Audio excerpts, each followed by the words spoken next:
Welcome to the grind. For what is each day but a series of conflicts between the right way and the easy way? 10,000 streams fan out like a river delta before you, each one promising the path of least resistance. Thing is, you're headed upstream. And when you make that choice, when you decide to turn your back on what's comfortable, what's safe, and what some would call common sense, well, that's day one. From there, it only gets tougher. So just make sure this is something you want, because the easy way out will always be there, ready to wash you away. All you have to do is pick up your feet. What is up, YouTube? Live via satellite here, and today we are talking Kingdom, manga chapter 544. Now, after I initially read this chapter, guys, my first thoughts were this was a good chapter.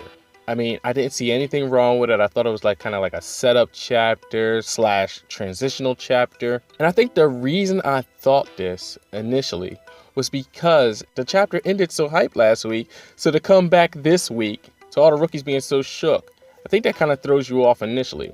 But after rereading the chapter, I completely changed up my opinion. I went from good to great. And I think it was because there was just so much going on. There was so much happening in this chapter. And it was really easy to miss, like the themes, parallels, callbacks, and just nuggets that were scattered throughout this chapter. After rereading this chapter, I came up with so many different things to talk about that I'm thinking, how am I possibly going to be able to squeeze all of this stuff into this one review? But anyway, I am just glad Kingdom's back. All is right in the world. We're back to business as usual. When there is no Kingdom, things just don't operate smoothly. Everything's always a little bit off. Is there any question you'd like me to ask her? And no, I'll give you lessons on how to become a reporter later I'll on. give you some lessons on how to be an editor, because I was your boss once. Yeah, you were and are no longer. How did that happen? So the chapter starts out showing us the rookies arriving at the battlefield.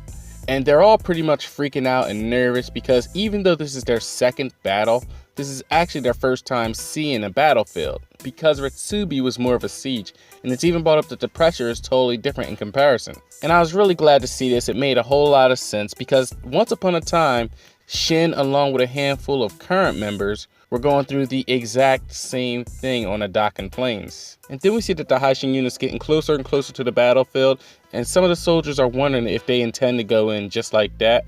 And even Azal think it's unthinkable for the Hi Shin unit to just jump in so unorthodox. But Ten actually says they're staking out their ground.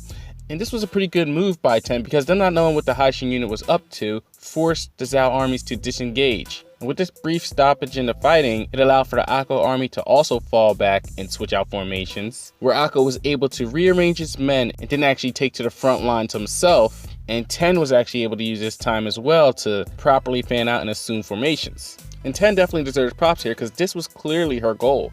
If you remember back to when Ohan first joined this fight, the only reason he took a small detachment in the first place to help Akko was so that Akko would be able to do this maneuver and take some of the pressure off, since he was under attack by 3 armies. And after all the armies settle into their new positions, we actually get a view of the battlefield, and we get to see the Gyokuho units going up against the Benanji army. The Hi Shin unit is face to face with the Gyoun army, and the Akko army is engaged with the combined armies of Chigaryu and Gakui.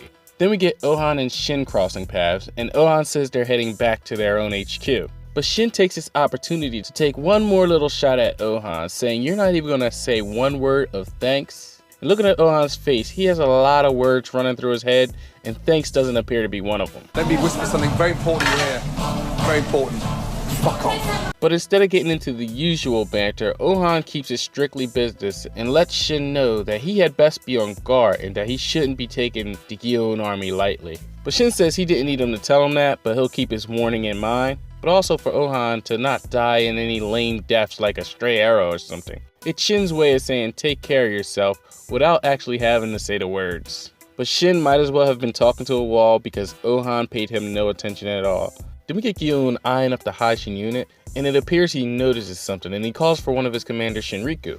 Then we find ourselves back with the rookies, and some are reassured that they're behind the shield troopers, but for the most part they're still pretty nervous. Heirai even states that he doesn't think he can do it. Kanto tries to calm him down, saying just to remain with the squad. And then we get to see that something has caught Kanto's attention. And an interesting fact here is that Hara said in a recent interview that Kanto's character design was loosely based on Bruno Mars. Really? It's like, I'm just bullshitting, but seriously, if you say interesting fact in front of something, people take it like it's gospel. Then we see a small group of Gyeon's cavalry rushing toward the rookies. But the group is actually so small that Ten actually wonders if they're ignoring their orders. And this attack seems to have caught everyone off guard because the rear archers don't take a single shot until Endona yells at them to start shooting. But the arrows aren't very effective since they're heavy cavalry, and as the shield troopers brace for impact, they're bombarded with a bunch of spears, rendering them just as useless as most troopers we know.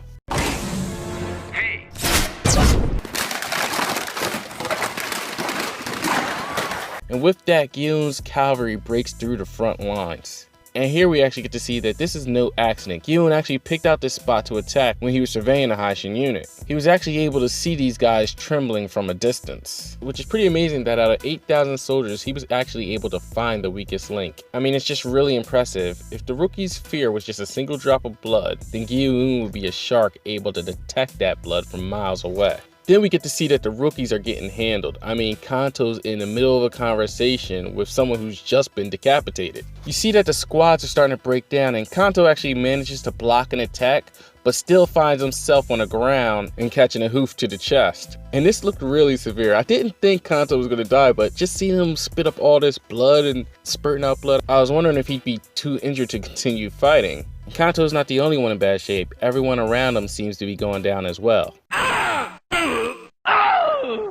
Did anybody else laugh when they saw Eek here? Like, who gets stabbed and screams Eek? So back over at Shin and Ten, they see that the rookies are getting slaughtered, and Ten actually wants to send some cavalry over there for reinforcements. But Shin vetoes this move and tells Ten to wait. He has a feeling that doing that would actually be doing exactly what Gyeon wants, because he believes that Gyeon wants to see if they'd allow themselves to become unbalanced like that. Plus, he brings up the fact that Ten should know that the Hi Shin unit isn't soft like that. Back over at the rookies, we see that not much has changed.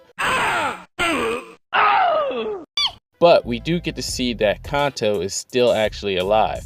And at the moment, they really don't know what to do. But Kanto notices that most of the guys are still breathing. They just need some sort of spark and an opportunity to be able to turn the tables. But the Zhao soldiers are relentless, and as they're picking off these Quinn one by one, out of nowhere, an arrow strikes one of these soldiers right between the eyes. He couldn't even finish his kill them all speech. And then we start to see headshot after headshot, and Kanto knows these can only be Jin's arrows. And when we first started seeing these arrows, I was really hoping that it was both Jin and Tan shooting them, but we quickly find out that it's just Jin shooting, and he's shooting from a high vantage point. But it still amazes me the distance he's able to shoot from. He's so far away that the Zhao soldiers have no idea where the arrows are coming from. I mean, this guy is clearly Tenbo status like right now.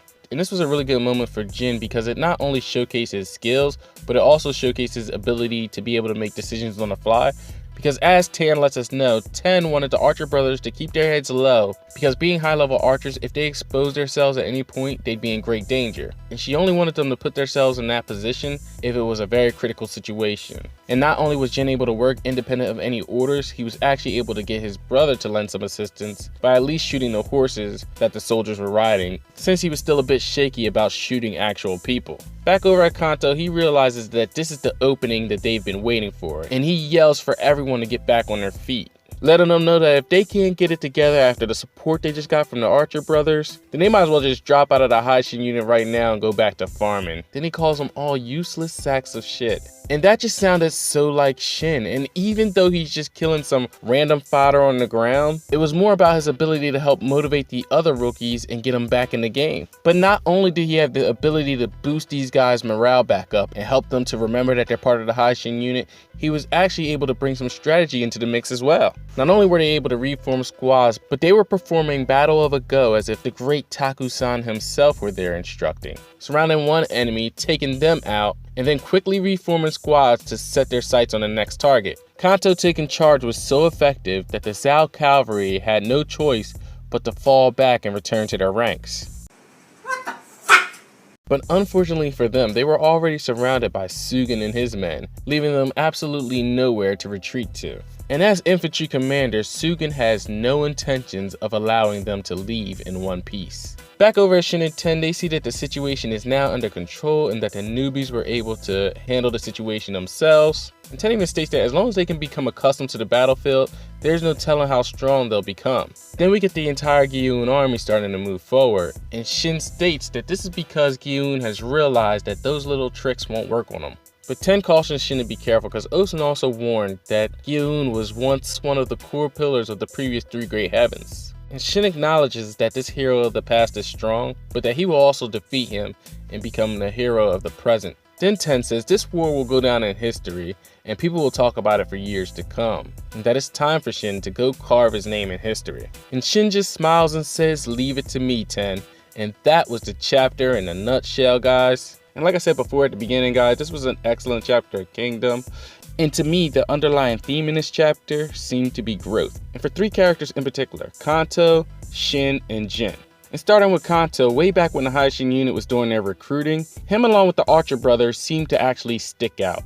They always had a dialogue, and they've been highlighted numerous times even in this war. So it's obvious Hara's trying to highlight these guys, but we already know that if both Archer brothers survive, they're destined for Tenbo of China status. But the question is, how high do you think Kanto can rise? Because in my opinion, I think he's going to rise up the ranks to the point where he becomes part of Shin's inner circle. This is only his first war, so he hasn't done anything truly amazing yet, but it just seems like the veterans have really taken a liking to him, and they can see that he has a lot of potential in him. I mean, even when you think back to Sugen cutting off the Zhao's path of retreat, that wouldn't be something you would do unless you expected for them to be coming back out. So to me, that shows he expected the rookies to be able to pull it together, and in particular Kanto, who he seems to have taken under his wing.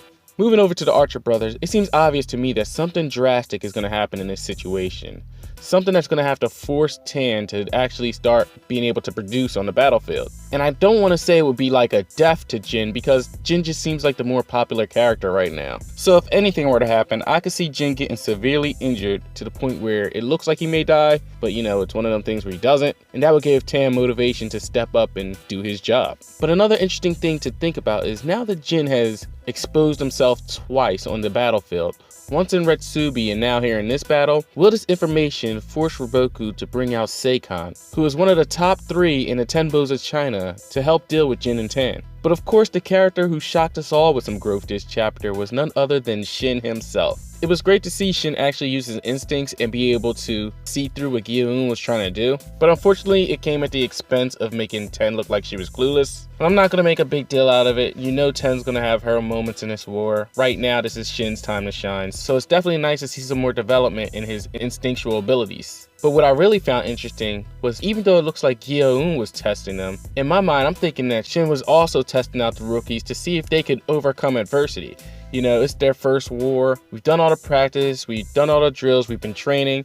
Now it's time to see the fruits of our labor. And I think he was happy with the results, and it just shows how much belief he had in his new recruits. And the last thing I wanted to talk about was Ohan going back to his own HQ. This was great for me to see at the beginning of the chapter, because at that point I knew that we were definitely getting Shin versus Gyoun, which is what we all wanted. But what this also does is shows us what the other matchups will be on the battlefield. So it looks like Akko's going to have to face off against both Chogaryu and Gakui. So we'll have to see how that works out, because that battlefield seems pretty much like a wild card. And even though I initially wanted Akko to face off against Bananji, I guess it's kind of fitting that it's Ohan versus Bananji, because the last time these two met, they had some significant words to exchange. So they definitely already have some unfinished business, and it'll be interesting to see their two ideologies clash. And we'll just have to see where we go from here. But hopefully next chapter we stay in this battlefield and we actually get to see Shin and some of the veterans get to go in. Especially Kyokai, because being that she has her own 3,000 man unit now, I'm interested to see if we'll be introduced to any new members of her crew. Like, I'm sure she has some commanders and talented guys that we've yet to meet. But we will have to wait and see. But anyway guys, that about does it for this week's review. Let me know what you guys thought of the chapter in the comments section below. Leave a like if you guys enjoyed the video. Feel free to share, comment, and subscribe. Peace out!